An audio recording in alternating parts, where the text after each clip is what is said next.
As relações do Brasil com Portugal passam muito pelo Ceará, a proximidade geográfica e a articulação dos portugueses e não necessariamente portugueses que atuam no Estado. E um braço fundamental para essa relação é a Câmara Brasil-Portugal. A do Ceará chega aos 23 anos em 2024. E é com o presidente da Câmara Brasil-Portugal, Raul Santos, que a gente conversa no programa Odonuário de hoje. O programa Odonuário já está no ar. No Brasil, existem 18 câmaras ligadas à Federação das Câmaras Portuguesas. A do Ceará é uma delas e uma das mais importantes, ao lado da Câmara de São Paulo e também da Câmara do Rio de Janeiro. A Câmara Cearense, como eu disse, é uma das três mais importantes. O foco da Câmara aqui no Ceará é apoiar não apenas os grandes, mas especialmente os médios e os pequenos empresários. E para conversar conosco sobre o trabalho da Câmara Brasil-Portugal, é que nós recebemos no programa Odonuário de hoje, Raul Santos, presidente da Câmara Brasil-Portugal. Raul, bem-vindo. Obrigado por receber o nosso convite. Obrigado, Jocélio. Para a gente é um prazer estar aqui conversando com vocês. Uma das funções da Câmara é exatamente levar a nossa voz aos meios de comunicação qualificados para que as pessoas possam entender como é que funcionam essas relações bilaterais, em especial o trabalho da Câmara Brasil-Portugal aqui no Ceará. Como é que é a capacidade de uma Câmara como a Brasil-Portugal no Ceará de fazer esse trabalho paradiplomático, ou seja, para além de um trabalho em nível de embaixada, em nível de país, considerando um Estado subnacional como o Ceará? Bom, na Câmara a gente tem uma preocupação muito grande para todos os movimentos que nós fizemos, institucionais, privados, públicos, independente de qualquer que seja a instituição, a gente sempre olha essa ponta da diplomacia. Exatamente para fazer valer a força dos acordos que são fechados, né? Do que é conversado, da forma como conduzir. Então, eu lhe diria que nós estamos bem próximos da diplomacia, nós somos um braço da diplomacia portuguesa. E do ponto de vista da atuação da Câmara aqui no Ceará? Estou falando de um Estado que tem relações históricas, né, com o país, temos grandes empresas, M. Dias Branco, por exemplo, que é uma empresa de DNA eminentemente português, mas as grandes são poucas. Eu estou falando de um universo de muita média empresa, pequena empresa. Como é que a Câmara se aproxima dessa base? Bom, as grandes empresas, aí citamos aqui a própria M. Dias Branco, ela funciona para a Câmara como um mantenedor, para ajudar a Câmara a conseguir chegar capilarmente nas pequenas e médias empresas, que é onde nós fazemos a diferença. As pequenas e médias empresas, elas não têm estrutura para tocar esse relacionamento bilateral, quer seja exportar, importar ou, de repente, adquirir conhecimento. Então, é muito importante que a Câmara tenha bons mantenedores, empresas de grande porte, para que a gente chegue nas empresas menores e faça essa diferença. Como é que é um trabalho de convencimento, Raul? Imagino que seja difícil, de chegar para o pequeno, para o médio e dizer para ele, olha, você vai agora, vai ser bom para você fazer parte de uma câmara de negócio, de relacionamento, tem um custo X, tem uma articulação tal. Como é que você se aproxima, como é que vocês têm conseguido esse retorno, por assim dizer? Bom, ultimamente a gente tem observado muito os segmentos os quais os associados estão inseridos. Então, vou te dar um exemplo. Nesse momento, nós estamos buscando associados do ramo de saúde. Por quê? Porque o governo português tem algumas áreas, algumas regiões de Portugal que estão sendo incentivadas para a atração de negócios voltados para o setor de saúde. Então, nesse momento, eu estou monitorando, não só eu, mas a diretoria como um todo, nós estamos monitorando a possibilidade de trazer empresas de pequeno e médio porte do segmento de saúde. E a gente vai muito em cima do network individual de cada um, que nesse momento se transfere para a própria Câmara, a favor da Câmara, para que a gente cresça a base de associados. E do ponto de vista de lá para cá, como é que o governo de Portugal tem sido parceiro do trabalho de vocês? Até porque, convenhamos, interessa muito a eles ter uma força, uma fortaleza aqui no Ceará. Bom, primeiramente, tudo que a gente precisa a nível governamental, no que diz respeito a conhecimento e network, é muito facilitado. Então, nós temos acesso a todas as esferas de governo em Portugal, quer seja ele nacional, municipal, federal, enfim. Todas essas esferas a gente consegue acessar com facilidade, o que gera uma velocidade grande de implantação de projetos, mitiga riscos, né? E muitas vezes, para o empresário pequeno e médio, ele não conseguiria nunca estar sentado, por exemplo, na frente de um executivo do segmento governamental português. Ou se conseguisse, teria que ter um network prévio já feito. Então a Câmara ela serve muito para acelerar essas relações. Qual é que é a rotina da Câmara do ponto de vista do agendamento, do calendário? Como é que vocês trabalham esses momentos de aproximação, de encontro? Bom, a Câmara ela tem o seu estatuto, então, começando assim do básico, a gente tem que cumprir algumas regras de reuniões, as reuniões ordinárias e as extraordinárias, então a gente tem um calendário anual para isso. Tradicionalmente, a gente leva um grupo, geralmente no mês de novembro, para o Web Summit, que é a Feira Internacional de Tecnologia, né? Uma das principais da Europa. Além disso, a gente procura dividir por diretoria as atividades. A Câmara ela é uma Câmara de comércio, indústria, turismo e, apesar de não estar no nosso estatuto, a gente resolveu incluir a parte cultural também, porque através da parte cultural se faz um bom network e se divulga de uma forma bilateral. E quando eu estou falando na parte cultural, não é só trazer alguma coisa da cultura portuguesa para o Ceará, é levar alguma coisa daqui do Ceará também para Portugal. Agora sim, a parte cultural, imagino que Portugal tem outros braços também atuando. Eu posso estar falando aqui da Beneficência Portuguesa, talvez uma parte mais social, mas há algum tipo de associação, que agrupamentos tem na área cultural, em outras áreas que a Câmara, embora não esteja com a missão de liderar, por assim dizer, mas de que forma vocês articulam esse soft power da cultura, né, e outras entidades?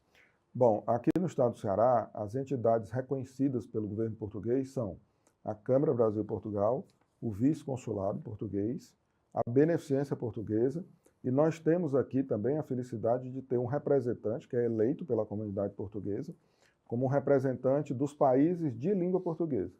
Então, essas são as entidades, são 4, né, que são reconhecidas pelo governo português. Desde que eu assumi a Câmara, uma das coisas que a gente procurou logo de início foi estar próximo dessas entidades. Eu acredito que quando a gente age em bloco, a gente fica mais forte. E óbvio que todas essas entidades aí têm uma das principais missões é divulgar Portugal aqui. Por exemplo, o vice-consulado, ligado ao vice-consulado, tem o Instituto Camões. O Instituto Camões, a sede do Instituto Camões aqui no Brasil, fica dentro da Embaixada de Portugal em Brasília. Então, o Instituto Camões promove o quê? Exposições, palestras, encenações teatrais e uma série de coisas que remetem Portugal aqui no Brasil. Ou seja, tem dinheiro para algumas atividades, tem energia oficial e a questão, por vezes, seja talvez farejar onde tem isso. A Câmara também atua dessa forma, então. Também, por exemplo, quando a gente tomou posse, a diretoria atual, nós convidamos o grupo de dança de tradições portuguesas da Beneficência Portuguesa, que é um grupo maravilhoso, para que ele se fizesse presente na solenidade de posse. No final do ano passado, a nossa festa de final de ano, de congraçamento da Câmara Brasil-Portugal, também teve uma apresentação do pastoril, que é uma dança portuguesa tradicional, pouca gente sabe, mas é uma dança de origem portuguesa que foi executada de uma forma maravilhosa. Foi no Estoril, se eu não me engano, o evento? O evento de posse foi no Estoril, né? E aí entra nessa linha nossa, da nossa pegada de estar buscando as raízes locais. O Estoril, aquele prédio, ele remete a Portugal, né? Ele foi feito lá atrás, todo O nome já pensado, diz, né? o próprio nome já diz, mas todo pensado na arquitetura portuguesa, né? E a nossa festa de encerramento final do ano foi no Hotel Sonata. Tá. Raul, você tomou posse em junho de 23, né? Foi sua posse. Você tem mandato até 25. Até 25. Você não é português a rigor, aí você me corrija, tá? Você tem raízes portuguesas, mas você a rigor é um cearense com atuação no mercado financeiro, enfim. Você teve algum tipo de resistência ao seu nome ou como é que você lida com eventuais resistências por ser um brasileiro e não um português à frente da Câmara? Bom, pelos estatutos, não necessariamente você precisa ser português nascido em Portugal Tá? para liderar a Câmara de Comércio Brasil-Portugal. No meu caso, especificamente, os meus avós maternos eram portugueses e eu tenho nacionalidade portuguesa já faz bastante tempo. Eu lhe diria que para se credenciar uma posição de liderança dentro da Câmara, primeiro você precisa fazer parte da Câmara. Depois você precisa compreender o trabalho da Câmara e se aproximar dos líderes atuais para devagarinho se credenciar a liderar essa instituição no futuro. Inclusive, na história da Câmara, houve outro cearense à frente ou historicamente eram portugueses apenas? Não, os últimos 2 presidentes eram, por exemplo, cearenses, né? Mas tivemos também portugueses. Eu posso citar aqui o nome do Armando Abreu, né? Que é nascido em Portugal. O próprio Rômulo Alexandre, que nasceu em um país de língua portuguesa, depois veio para cá muito jovem, né? Então, nós temos aí um mix, o que é muito bom e salutar, porque, como o próprio nome está dizendo, ela é uma câmara bilateral. Então, ela é uma câmara que tanto exige o conhecimento local aqui do nosso estado, para que você fale do nosso estado fora, em Portugal, como também o conhecimento de Portugal para falar aqui do nosso estado. Então, é muito bem-vinda essa mescla, né? Tá. O voo de Fortaleza para Lisboa, Lisboa-Fortaleza, acho que foi determinante para aproximar a nossa economia, a cultura também, mas a economia de maneira muito pronunciada, quando foi criado, acho que em 1998. É um voo internacional, desses que estão no cardápio do Ceará, é o mais antigo. Esse voo, você concorda que foi determinante? Como é que é hoje a relação, do ponto de vista do laço, da rotina comercial Ceará-Portugal? Sim, o voo acho que é um marco histórico. Ele foi uma ação que aproximou o Ceará de Portugal, vamos dizer assim, de uma forma recorrente, porque existem ações que nos aproximam de forma pontual. Na época da Ânia, secretária, né? Tasso Gereissati, o governador, e Ânia Ribeiro, que faz parte da Câmara Brasil-Portugal, é a nossa diretora de turismo, né? A gente não pode deixar de lançar mão de todo o conhecimento que a Ânia acumulou ao longo desse tempo todo. Então, este voo, eu lhe diria que ele foi fundamental para divulgar o Ceará em Portugal, divulgar Portugal aqui no Ceará e promover esse intercâmbio de pessoas, né? Afinal de contas, é um voo, para os padrões de voo internacional, ele é um voo relativamente curto, né? Um voo de 6 horas. Tá. Tem uma procura, Raul, muito frequente, a gente percebe isso, especialmente, claro, na classe média para cima, pela obtenção da cidadania portuguesa. As pessoas recorrem ao que há de disponível na legislação. Teve mudança recente, mas eu conheço famílias que conseguiram se tornar também cidadãos portugueses, os integrantes da família, por conta do tempo dos judeus, dos sefardistas. Dito isso, o que leva as pessoas hoje a buscar a cidadania portuguesa? Às vezes eu acho que elas não sabem o que querem. Às vezes elas querem, olha, por status, ter um passaporte português. Quem sabe meu filho no futuro vai estudar na Europa. Mas o que é que vocês têm, não sei se vocês têm pesquisa sobre isso, até porque isso passa pelo consulado, mas o que é que você percebe de comportamento dessa tendência do cearense buscando a cidadania portuguesa? Bom, a atribuição de visto é uma atividade puramente designada ao consulado. Mas eu acho que eu me sinto em propriedade de falar, porque acabo ajudando e intermediando algumas conversas. Eu mesmo passei por esse processo lá atrás, foi através do nosso consulado aqui que eu adquiri a minha cidadania. Mas eu te diria que as pessoas não têm muito um propósito específico, né? Que é o básico para entrar nisso, né? Exatamente. Eu acho que o importante quando você adquire a nacionalidade de outro país é você, primeiro, conhecer o outro país. Eu não estou falando conhecer como turista. Eu estou falando entender hábitos, costumes e algo muito importante que as pessoas relegam, que é a legislação. Então, assim, ao pisar em solo português, e aí eu vou ampliar, ao pisar em solo europeu com um passaporte de um país que não é o seu de nascença, quer dizer, eu vou estar pisando dentro da Europa com um passaporte português, eu tenho que me submeter e saber que eu tenho que conhecer toda a legislação, hábitos e costumes daqueles povos que habitam ali aquele ponto. Então, é algo... Incluindo o Código Penal, né? Inclusive o Código Penal. Então, assim, é algo que eu acho sério, eu acho que as pessoas deveriam conhecer melhor sobre esse tipo de coisa, para não serem surpreendidas. Então, assim, não é só o bônus, né? E muitas vezes eu vejo que as pessoas estão tirando o passaporte muito mais como uma salvaguarda, né? Do tipo, olha, se a situação não ficar muito boa aqui no nosso país, a gente muda, vai morar em Portugal. Ou então um filho, eu posso mandar estudar fora. Mas eu acho isso muito pouco. Eu acho que tem que se avançar um pouco mais, tem que se compreender um pouco mais do país o qual a gente está requerendo a cidadania. Ou seja, pegando aqui para a vida real, de fato, numa situação hipotética de um acidente de trânsito e o que quer que seja, aquele cidadão que tem um passaporte português ou qualquer outro país da União Europeia ou nos Estados Unidos, enfim, ele não vai ser tratado como um brasileiro que teve um problema com a justiça local. Ele é um português, se for o caso. Ele é um português. Se ele tiver entrado em Portugal, porque assim, deixando bem claro, para quem tem dupla cidadania, você pode optar por viajar, por exemplo, apenas com passaporte brasileiro e você vai entrar como um turista, dependendo da tua categoria do que você vai dizer lá para o oficial da imigração. Mas se você adentrar o país com um passaporte português e viajar ali pela Europa, você tem que cumprir e se você se envolver em algum tipo de problema, o rigor vai ser muito maior do que se você tivesse entrado com um passaporte, por exemplo, brasileiro. Até porque você podia ter se transferido para o Brasil, se for o caso, cumprir uma pena, algo do tipo. Sendo Exatamente. português, é lá, tchau, vai ficar por lá. É importante Exatamente. lembrar disso É também. importante lembrar disso, que são os ônus, né? Sim. Olha só, por falar nisso, a gente também tem na pauta da relação, não só Brasil-Portugal, mas a relação dos brasileiros com Portugal em Portugal, a pauta da xenofobia. É muito relato, a gente sabe que houve um aumento muito grande da quantidade de brasileiros que para lá foi, isso versus um mercado de trabalho que é pressionado. Ao mesmo tempo, sabemos que Portugal precisa de gente jovem, porque a previdência é uma conta que fica complicada. Mas eu pergunto, essa xenofobia, o elemento xenofobia, como é que ele é tratado na mesa de negociação hoje? Como é que ele é tratado nas relações comerciais do Brasil barra Ceará com Portugal? Olha, essa xenofobia, eu acho que para a gente falar dela, a gente tem que falar o seguinte: o principal fator que nos une é a língua. A semelhança entre a língua que a gente fala aqui, né, o nosso português, português do Brasil, Você vamos falou chamar assim, semelhança, até porque tem uma diferença, semelhança, né? né? Mas, assim, hábitos e costumes são muito diferentes. Então, essa xenofobia, ela começa por aí. Esse jeito despojado do brasileiro, esse jeito mais informal, esse jeito de ter um jogo de cintura a mais, isso incomoda muitas vezes o português. E aí não estou falando só de português, incomoda o europeu em geral.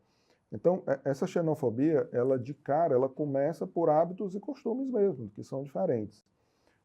Daí vem a falta de planejamento, porque muita gente está imigrando daqui do Brasil para Portugal sem um planejamento, está imigrando para tentar a vida. Então, essa pessoa que vai tentar a vida, ela está disposta a fazer qualquer coisa. Ela vai para o subemprego, ela vai morar em qualquer canto. E isso especificamente, apesar do Estado português estar precisando de mão de obra, isso é uma forma de imigração desorganizada. Então, na minha opinião, isso nunca é bom. Então, o que eu percebo é que falta um pouco de planejamento. Né? Com um pouco de planejamento, aí eu não estou falando um planejamento rigoroso, mas eu acredito que com pouco planejamento, o sucesso desse processo de migração seria muito maior. Tá. E como é que a Câmara tem sido abordada, Raul, por cearenses que aqui, naturalmente, aqui moram, têm interesse em empreender em Portugal e diz, olha, a primeira porta que eu vou bater é a Câmara, porque lá tem gente que faz negócio. Você tem percebido que perfil, se é que tem, de procura pela Câmara com esse intuito? A gente tem vários tipos de empresário que bate na porta. A gente tem desde aquele empresário que quer, olha, eu quero montar um negócio lá porque eu quero ter alguma atividade, mas não necessariamente ganhar dinheiro, já estou bem, tenho um patrimônio. Eu quero mais entender como é que eu abro um negócio lá. Ou quero sair dessa violência urbana Quero sair. e vou morar lá, mas também quero fazer alguma coisa. Exatamente, quero fazer alguma coisa. Você tem aquele empresário que está querendo exportar o seu produto para lá, né? Ou está querendo importar alguma coisa que seja estratégica para lá. Ou muitas vezes, que agora é uma coisa bem recente, não tem como a gente não falar de tecnologia no mundo de hoje, né? Então essa parte tecnológica também é algo que chama muita atenção, porque Portugal virou uma referência de tecnologia na Europa. Então nós temos um público assim bem diverso. O que a gente sempre recomenda é que você procure conhecer previamente e mitigar os riscos do que pode, por exemplo, dar errado. Sim. Para quê? Não existe um processo de imigração perfeito, mas ele pode ser mitigado. Todos esses riscos eles podem ser mitigados. Por exemplo, eu vou querer abrir uma empresa têxtil lá em Portugal. É importante que eu abra uma indústria já, ou que de repente eu monto primeiro um centro de distribuição e depois passo para a indústria. Isso é uma coisa que a Câmara pode ajudar. É como, por exemplo, o local de instalação. O brasileiro, em geral, a tendência é que ele seja atraído para Lisboa e região circunvizinha, ou o Porto e também região circunvizinha. Mas você tem uma série de outras regiões em Portugal que tem até mais facilidade, uma demanda maior para que o seu negócio floresça de uma forma mais interessante. Sim, certamente. E o governo português, ele tem braços para dar esse suporte, como, por exemplo, no Brasil tem um Sebrae para dar o suporte para quem empreende aqui? O que eles têm lá no repertório? Bom, do jeito que a gente tem um Sebrae aqui, lá eles têm o IAPMEI. Então, ele tem uma atuação parecida com o Sebrae. É como, por exemplo, o Portugal tem a ICEP. Aqui no Brasil tem a Apex Brasil. Então, existem semelhanças, mas é como também as agências de desenvolvimento, né? Portugal, vou comentar aqui uma que recentemente eu tive a oportunidade de conhecer, que foi a ADRAL, que é a Agência de Desenvolvimento do Alentejo. O Alentejo tem uma agência de desenvolvimento muito ativa e que vem buscando muitos negócios para aquela região. É uma das regiões mais secas de Portugal, tanto é que, curiosamente, o maior lago artificial da Europa fica exatamente no Alentejo, chama Alqueva, fica quase na fronteira ali com a Espanha. E é uma região que hoje necessita bastante do agronegócio, e aí quando a gente fala agronegócio, estou falando só de uva, não estou falando só de vinhas, mas de grãos, de frutas em geral. Então, assim, Portugal tem uma estrutura para receber o empreendedor bem interessante, mas você precisa conhecer o território português todo, que não é muito grande, Tá. mas que é repleto de oportunidades. Aliás, por falar nisso, você tocou no ponto, Portugal não é um mercado imenso, é um ponto de vista territorial de pessoas, não é gigante, mas é relevante para determinados segmentos, né? Seja, como você disse, para quem quer mandar, seja para quem quer trazer. Imagino que na pauta de exportações de Portugal para a gente tem muito vinho, tem muitos produtos do setor primário também, né? Sim, essa questão da importação, que vem de lá para cá, a minha percepção é que os estados, aí eu estou falando dos estados brasileiros, né? Existe uma questão de uma certa competição fiscal, para não chamar de guerra fiscal. Tá. Então, por exemplo, boa parte do vinho que a gente bebe aqui está entrando por Pernambuco. Mas por quê? Por conta de uma decisão local do governo de baixar a alíquota de importação para aquele produto, que entra muitas vezes ali por Pernambuco e é distribuído aqui para o Ceará. Mas a pauta de exportação portuguesa hoje, ela é bem ampla, né? E uma outra coisa importante, que eu acho que você comentou aí no início, no que diz respeito a empreender, é que a gente lembrar assim, ó, Portugal tem 10 milhões de habitantes, mas a Europa tem 500 milhões de habitantes. E aí já tem um recado.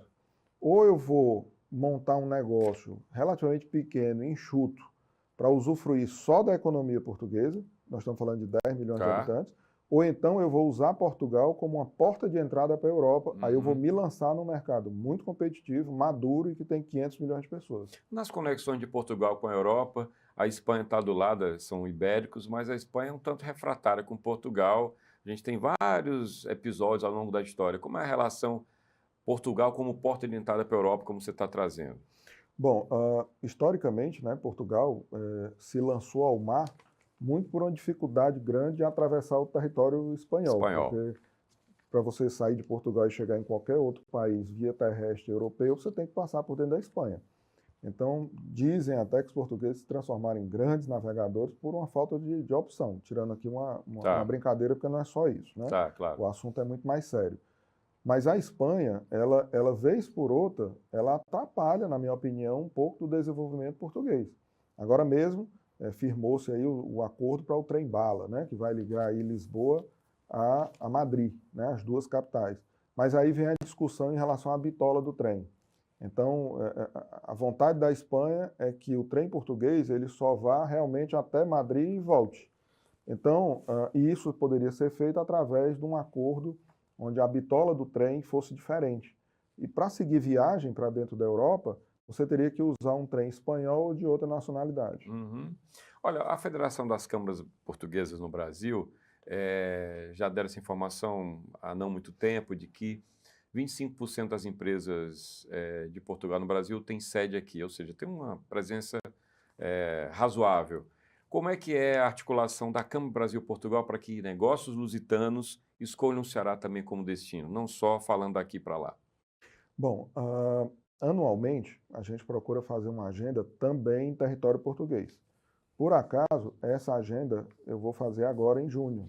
Eu vou passar uma semana em Portugal exclusivamente a trabalho e os assuntos que nós vamos tratar são estratégicos. É exatamente explicar o que é o Ceará, o que é a nossa região, qual é a principal vocação da nossa região, para que os portugueses compreendam quais são as oportunidades de fato que tem para investir aqui na região. E eu estou falando muito de energias renováveis, eu estou falando muito de turismo, eu estou falando de tecnologia, por que não, né? Afinal de contas, daqui do Ceará se saem os cabos subaquáticos mais modernos hoje do país, Sim. saem daqui. Uhum. Então a gente tem um ambiente muito propício para a instalação de data centers de grande porte.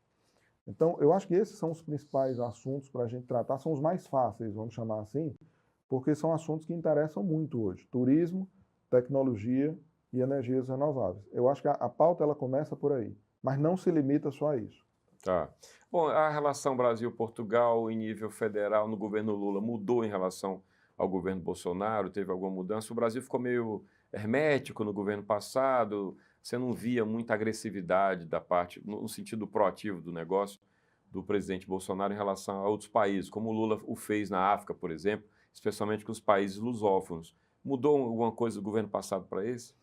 Olha, aí eu vou fazer uma crítica a todo tipo de governo, né? Hoje, as relações diplomáticas elas estão muito movidas ao ideologismo. Então, o que acontece? Na época, o que eu percebia, né? Na época do governo Bolsonaro, como o governo português era um governo de esquerda, ele não tinha interesse em conversar com o governo português. Aí ele queria conversar com o governo inglês, com o governo americano, com o governo húngaro, né? Ele procurava esse tipo de coisa.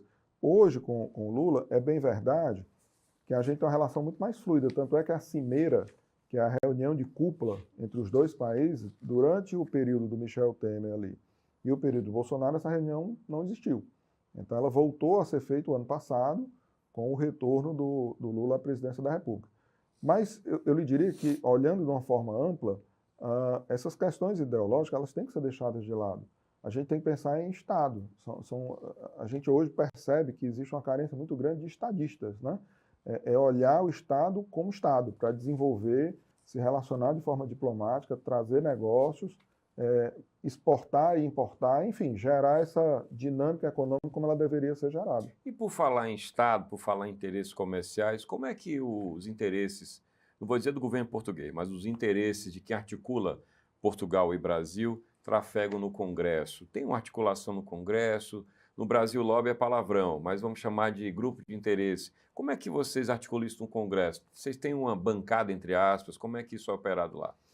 Olha, no Congresso Nacional, aqui no Brasil, nós temos um deputado, que é o deputado Antônio Brito, que é pela Bahia, né? PSD, né? PSD, exatamente. Ele costuma centralizar essas demandas, né? Porque aí, dando um esclarecimento, quando você fecha um acordo bilateral, você precisa ver em ambos os países se existe um arcabouço legal para que esse acordo funcione. Se algo que você está escrevendo ali vai ferir, né, as leis de um país, aquele acordo não vai ter como se efetivar de fato. Então, dentro do Congresso Nacional hoje, existe essa centralização no que diz respeito a Portugal, através do deputado Antônio Brito. Ele está operando isso, por assim dizer. Ele tem operado isso, inclusive nos eventos, né? O último evento que eu fui da Apex Brasil, ele se fez presente. Era um evento da Apex Brasil para falar de Portugal. Né? E eu acho que isso é muito importante.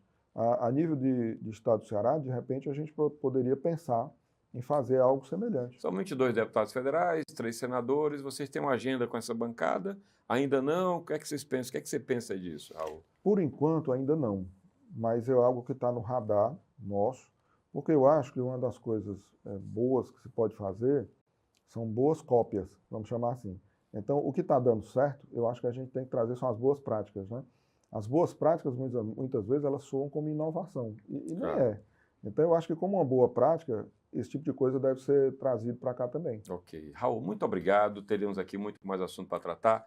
Relação de Brasil com Portugal, ela é uma relação que passa muito pela cultura, gastronomia, os costumes, muito que a gente vem da cultura portuguesa, então certamente é bom fazer negócio na língua que a gente tem como língua pátria, né? Isso ajuda muito, certamente. A lusofonia é um alimento disso tudo. Muito obrigado, Raul, um abraço, até a próxima. Obrigado, Jocélio, estamos aqui à disposição. Muito obrigado. Eu conversei com Raul Santos, presidente da Câmara Brasil-Portugal no Ceará. Essa entrevista você pode ver, rever se você não conseguiu chegar a tempo, no canal FDR e também nas redes sociais da Fundação Demócrito Rocha. E o Anuário do Ceará tem um capítulo com conteúdos sobre as relações internacionais do Ceará. Você tem a lista completa de consulados e das câmaras de comércio dos países que operam aqui no Ceará. Você acessa o anuário no livro, que está nas bancas e livrarias, e também pelo site anuariodoceará.com.br. Até o próximo programa. Tchau!